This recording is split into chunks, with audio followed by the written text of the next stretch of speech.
Mesdames et messieurs, très heureuse de vous retrouver. Bienvenue dans cette édition de la rédaction. Les titres qui seront développés dans ce journal. Donc, nous allons commencer dans cette édition du 15h avec la célébration ce matin du 40e anniversaire de Mouloud qui a été créé en 1979. Ce village avait 24 février 24 familles de fermiers. Cette célébration s'est tenue avec la présence du chef de l'État, son Excellence Ismaïl Omar Guelleh. À ses côtés, la première dame du pays et présidente de l'Union nationale des femmes de Djibouti, Mme Khadra Mohamed Haïd, et les membres du gouvernement. Mouloud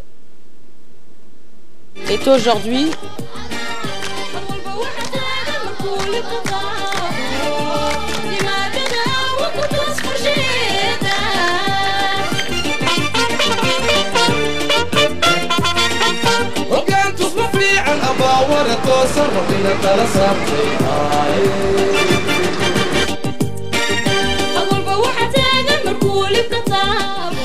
Mouloud est devenu aujourd'hui une bourgade vivante, essentiellement de l'agriculture.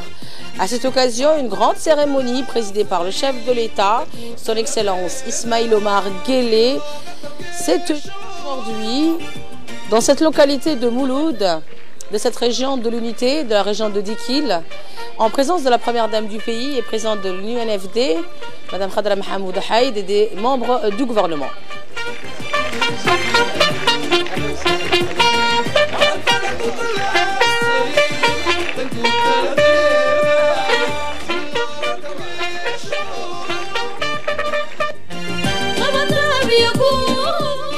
Jeunes, moins jeunes, hommes, jeunes, moins jeunes, hommes, femmes et enfants, tous natifs de cette localité de Mouloud, est venu assister à cette célébration du 40e anniversaire de Mouloud, qui s'est déroulée en présence du président de la République, son Excellence Ismaïl Omar Guelleh.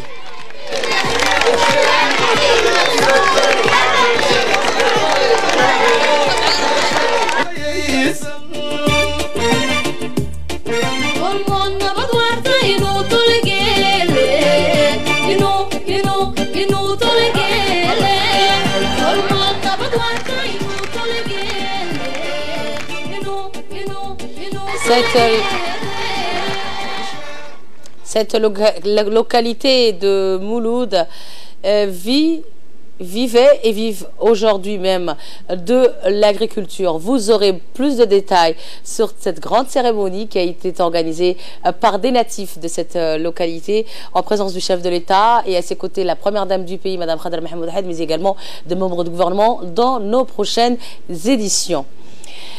Le nouveau siège de l'organisation onusienne chargée des migrations, l'OIM, a abrité ce matin une réunion du comité de pilotage pour le projet Solutions pérennes pour les populations hautes, les réfugiés, les migrants les plus vulnérables. Était présent à cette réunion le ministre de l'Intérieur, Hassan Omar Mohamed, le ministre de la Femme et de la Famille, l'ambassadeur de l'Union européenne, Adam Koulak, et la chef de la mission de l'OIM à Djibouti, Lalini Varasami, et de haut et plusieurs parlementaires, secrétaires exécutifs de l'ONARS et Hussein Hassan.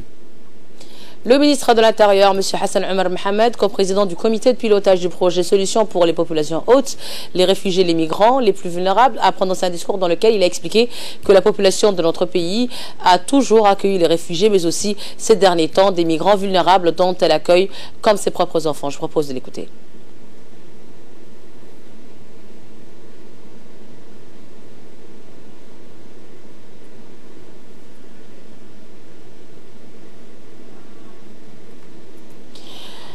Autre actualité nationale dans cette édition de ce jeudi, le ministre des Affaires musulmanes, de la Culture et des Biens Warf, Moumina Hassan Barre, a reçu ce matin dans son bureau la visite de courtoisie de l'ambassadrice de la République fédérale d'Allemagne accréditée à Djibouti, Mme Anke Holstein. Cette rencontre s'est déroulée en présence du secrétaire général du ministère, Mohamed Ahmed Sultan. Le ministre a souhaité la bienvenue à Mme l'ambassadrice et le plein succès dans sa mission dans notre pays. Il a souligné souligné à cet égard que les deux pays entretiennent des bonnes relations de coopération dans les différents domaines. De son côté, Madame l'ambassadrice s'est réjouie de cette visite qui s'inscrit dans le cadre de l'échange sur les diverses questions d'intérêt commun afin de renforcer davantage les relations bilatérales entre les deux pays amis. Madame l'ambassadrice a exprimé sa volonté d'œuvrer pour la consolidation des liens d'amitié et de coopération qui existent entre Djibouti et l'Allemagne. Au terme de cette visite, les deux parties ont réitéré leur volonté à travailler de concert pour promouvoir un partenariat fructueux. À l'occasion du 58e anniversaire de son pays et le 28e anniversaire de la libération du Koweït, l'ambassadeur du Koweït à Djibouti, Youssouf Hussein Al-Kabandi, a organisé hier soir une réception au Sheraton Hotel.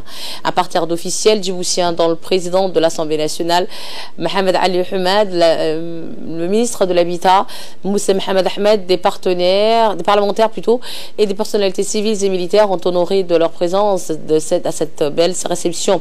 Depuis son indépendance en 1961, l'État du Koweït mène une politique étrangère modérée et équilibrée. Les relations entre le Koweït et la République de Djibouti reposent sur les engagements réciproques entre les dirigeants des deux pays, Djibouti et le Koweït. Pour rappel, les relations diplomatiques entre le Koweït et Djibouti remontent aux premières années de l'indépendance de notre pays et de nombreuses réalisations au terme d'infrastructures et autres sont à mettre à l'actif du Koweït au profit de la République de Djibouti.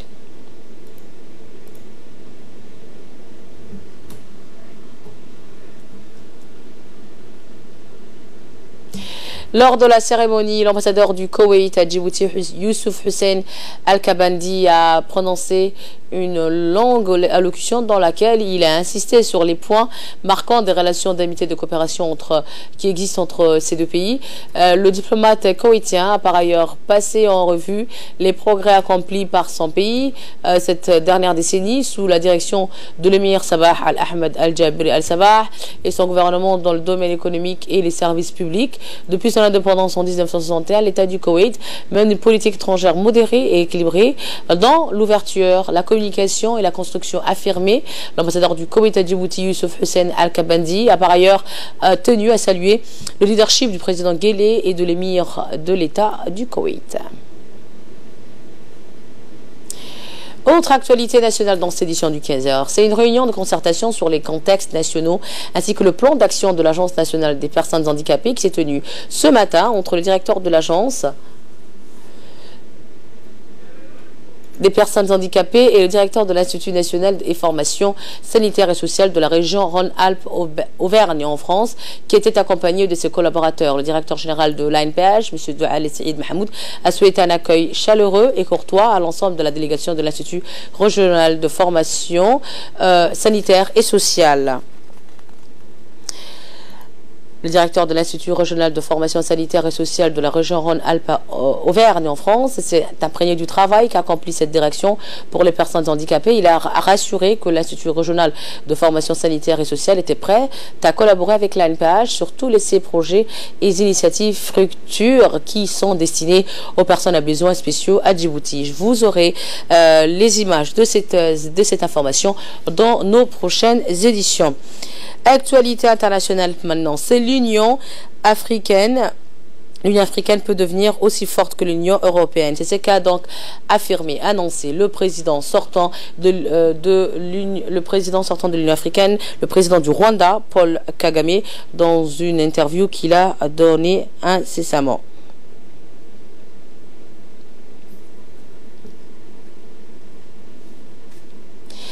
Et toujours dans l'actualité internationale, c'est un incendie qui a fait au moins 69 morts dans la capitale du Bangladesh, Dhaka. On déplore plusieurs dégâts matériels.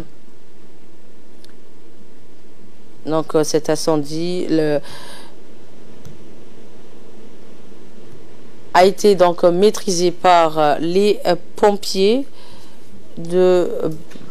vers les pompiers bangladais. La cause de cet incendie est toujours recherchée. C'est tout pour cette édition de ce jeudi. Au nom de toutes les équipes qui ont réalisé ce bulletin d'information, je vous remercie de l'avoir suivi. Et je vous souhaite à tous et à toutes, partout où vous êtes sur Télé Djibouti, de passer un très très bon week-end sur nos antennes. À très vite. Bye bye.